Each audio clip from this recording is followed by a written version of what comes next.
सादर प्रणाम। बहुत ही दुखद है, विगत कई दिनों से मर्यादा पुरुषोत्तम प्रभु श्री राम की धरती अयोध्या और मर्यादा पुरुषोत्तम प्रभु श्री राम का मंदिर सुर्खियों में है।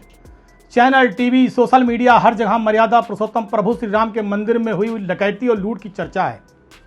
माननीय सर्वोच्च न्यायालय के निर्देश पर ट्रस्ट बना और वो ट्रस्ट 140 करोड़ भारतीयों को सौंपा गया, लेकिन 140 करोड़ भारतीयों ने को जिस ट्रस्ट को सौंपा था, उस ट्रस्ट ने 140 करोड़ भारतीयों के ट्रस्ट को तोड़ने में कोई कोर कसर नहीं की।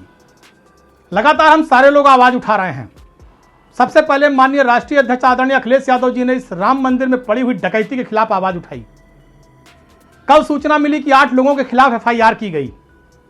हमारी समझ में नहीं आता, जांच की सिफारिश किसने किया? ट्रस्ट ने। जांच करने वाले कौन? सरकार में बैठे हुए लोग। ट्रस्ट की रिपोर्ट किसको एसआईटी की रिपोर्ट किसको सौंपी गई? ट्रस्टी को। कल एफआईआर किसने कराया? ट्रस्ट ने। जब ये सारे काम ट्रस्ट ही कर रहा है तो न्याय की उम्मीद किस बात की है?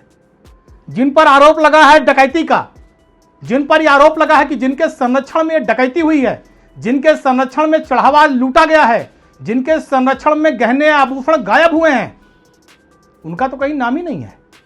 छोटी मछलियों को फंसा दिया गया, छोटे कर्मचारियों को फंसा दिया गया। वैसे वो भी गुनाहगार हैं, कार्रवाई उन पर भी होनी चाहिए, लेकिन जिनके संरक्षण में हुई। महिपाल सिंह ने किसका नाम लिया था? महिपाल सिंह संघ से जुड़े हुए थे, पुराने आदमी हैं, उन्होंने किसका नाम लिया? चंपत राय, अनिल मिश्रा, गोपाल राव, कहीं कुछ नहीं। इंजीनियर दीनानाथ वर्मा ने किसका नाम लिया? 40% कमीशन कौन लेता था? कहीं कोई कार्रवाई नहीं। क्या आप छोटी मछलियों को फंसाकर जेल भेजकर स्त्री करना चाहते हैं इस लूट कांड का, डकैती कांड का?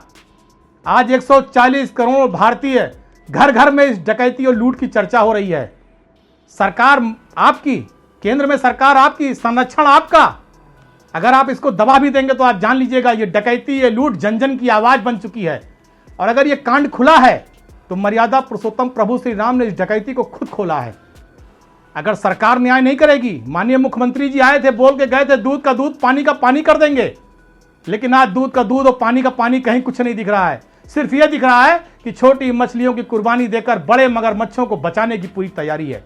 हम तो मांग करेंगे, हमने पहले दिन भी कहा था कि माननीय सर्वोच्च न्यायालय को संज्ञान में लेना चाहिए, क्योंकि यह ट्रस्ट माननीय सर्वोच्च न्यायालय के आदेश पर बना था और माननीय सर्वोच्च न्यायालय संज्ञान ले, अपनी कड़ी निगरानी में इसकी जांच कराए और जब तक जांच पूरी ना हो जाए इन डकैत ट्रस्टियों के राम मंदिर में प्रवेश पर रोक लगा देनी चाहिए। जब तक सारे निर्णय सर्वोच्च न्यायालय के द्वारा न दे दिए जाएं, तब तक ये ट्रस्टी न मंदिर में जाएं और इनके प्रवेश पर रोक होनी चाहिए।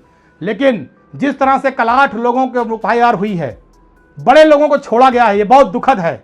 मैं तो आज यही मांग करूंगा कि माननीय सर्वोच्च न्यायालय स्वतः संज्ञान ले, क्योंकि ये 140 करोड़ भारतीयों के साथ साथ विदेशों में, पूरी दुनिया में रहने वाले जो प्रभु श्री राम में आस्था रखते हैं, उन सब की आस्था का सवाल है, विश्वास का सवाल है, सर्वोच्च न्यायालय की विश्वसनीयता का सवाल है, क्योंकि उनके विश्वास पर एक ट्रस्ट बना था। इसलिए आस्था के साथ खिलवाड़ ना हो, आस्था मरने न पाए, आस्था का विश्वास टूटने न पाए, इसलिए माननीय सर्वोच्च न्यायालय को संज्ञान लेना चाहिए।